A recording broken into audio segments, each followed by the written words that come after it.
प्रारब्ध आपको आपके साथी से कैसे मिलवाता है? जी हाँ, वो कहते हैं ना कि मिलते नहीं है, मिलवाए जाते हैं। क्योंकि आपको ऐसा फील होता होगा अपनी लाइफ में कि यार इससे डायरेक्टली जाके हम मिले हैं, लेकिन नहीं, यूनिवर्स की योजना बिल्कुल कहीं कि ऐसे लेवल पर है या फिर उसका कोई लेवल ही नहीं है। हम सिर्फ एक कठपुतली माध्यम निमित्त मात्र हैं।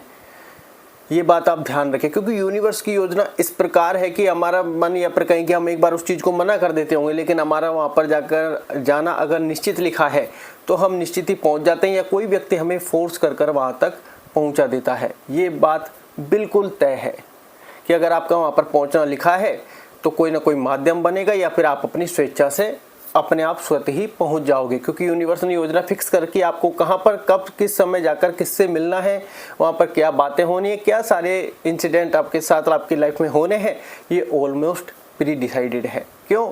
क्योंकि जब आप वहां पर जाओगे तब वो जो प्रारब्ध है वो कटने लगेगा, या फिर कहें कि प्रारब्ध में जो जो चीज़ें हैं वो आगे बढ़ती रहेंगी। अब जैसे हमारी लाइफ में बहुत सारे इंसिडेंट होते हैं, चाहे वो आप किसी भी इंसिडेंट को लेकर हो, लेकिन शादी एक ऐसा माध्यम है जिससे हर व्यक्ति परेशान है, या फिर कहें कि हर व्यक्ति अपनी लाइफ को लेकर काफ़ी ज़्यादा सीरियस अब हो चुका है, क्योंकि उसके पास कोई समाधान नहीं है और वो एक ऐसी भविष्य की चिंता में फंस चुका है जहाँ से वो उससे निकला नहीं जा रहा, और ये हर व्यक्ति को होती ही है। लेकिन वो कहते हैं लाइफ में हर टाइम सेट है, हर प्लान यूनिवर्स का सेट है।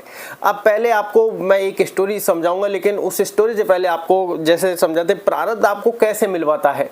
जैसे मान लो आप किसी शादी में गए, वहाँ पर लव एट फर्स्ट साइट हो गया आपको, या फिर किसी के प्रति आपका इतना अट्रैक्शन हो गया कि अब आपसे रहा नहीं जा रहा, फिर आप दूसरी साइड से भी अट्रैक्शन उनका भी होने लग गया, या फिर किसी के प्रति आप वैसे आकर्षित हो गए। आकर्षित तो दो तरीके के होते हैं, तो आपका बिल्कुल कहीं एक ऐसा कनेक्शन हो गया कि जैसे मेड फॉर ईच अदर, एक दूसरे के लिए जैसे आप बने हो।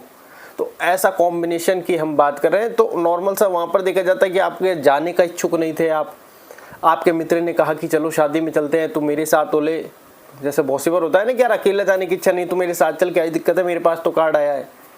पता चला वहाँ पर उसका कुछ और सेटलमेंट लिखा हुआ है, क्योंकि कारण तो कोई व्यक्ति पहुंचता नहीं है कहीं भी। तो लाइफ में ये सारे इंसिडेंट ऑटोमेटिकली कनेक्शन के साथ जुड़े हुए हैं, लेकिन हमारे वो समझ में नहीं आता। वो यूनिवर्स की योजना होती है कि वहाँ पर जाने के बाद आपका कोई कनेक्शन उन्होंने ऐसा बैठाया कि अब आपका मित्र कह रहा है तो आप बिना कुछ कहे, या फिर आप आगे से कह रहे हैं कि यार वहाँ कब चलना है। तो ऐसी चीज़ें हो जाती है। और एक मैं एक दासू स्टोरी आपको इसमें सुनाऊंगा जो कि बिल्कुल रियल है। ये बात आप ध्यान रखें कि आपको फील हो जाएगा कि यार यूनिवर्स की योजना कितनी एक्स्ट्रा ऑर्डिनरी है। तो ये बात आप ध्यान रखें। ऐसे ही आपके साथ कोई लाइफ में और इंसिडेंट लिख रहा है, जरूरी नहीं कि मैरिज, आपके लाइफ में और कोई इंसिडेंट भी लिख रहा है, चाहे वो लव को लेकर हो, प्यार को लेकर हो, अफेयर को लेकर हो, और भी बहुत सारी चीज़ें आपकी लाइफ में, वो सारी चीज़ें अपने अपने कहीं की कार्मिक अकाउंट सेट है कि ये सारी चीज़ें आपको भोगती चलनी है। जिन चीज़ों को आप अवॉइड कर सकते हैं, वैसे करना बड़ा मुश्किल है, वो आपके लिए भगवान ने बुद्धि दी है कि किन चीज़ों को आप अवॉइड कर सकते हैं जो आपको पसंद नहीं है। तो अगर अब यहाँ पर देखा जाए, आपका किसी मित्र के साथ जा रहे एक्सीडेंट हो गया, तो वो बहुत सी बार ताने पड़ते हैं ना, यार क्यों गए इसके साथ, क्या जरूरत थी, हमारे लड़के क्यों ले गए। तो वो दोनों का वहाँ पर लिखा हुआ था। अब यहाँ पर बात आती है मैरिज, जो कि एक बिग कॉन्सेप्ट है आज की लाइफ में, क्योंकि यूनिवर्स की योजना कुछ ऐसी है कि प्रारब्ध आपको आपके साथी से मिल जाता है। अब प्रारब्ध का यहाँ पर मतलब क्या है, प्रारब्ध को लोगों ने गलत मतलब से ले लिया है कि दो मतलब उसके निकाल लेते हैं कि प्रारब्ध का यार प्रारब्ध में पता नहीं क्या होगा, दूसरा प्रारब्ध यार खराब है। नहीं, जो आपको धन मिलना है, आपको जीवन साथी मिलना है, वो भी प्रारब्ध से मिलना है। प्रारब्ध इन द सेंस भाग्य, आपका भविष्य, क्योंकि प्रारब्ध में अच्छी और बुरी दोनों चीजें निहित है। ऐसे नकारात्मकता को मत लीजिए, क्योंकि प्रारब्ध में फल लिखा हुआ है, प्रारब्ध में पैसे लिखे हुए हैं, प्रारब्ध में दुख लिखा हुआ है, प्रारब्ध में सुख है, प्रारब्ध में कष्ट है, प्रारब्ध में सब कुछ है।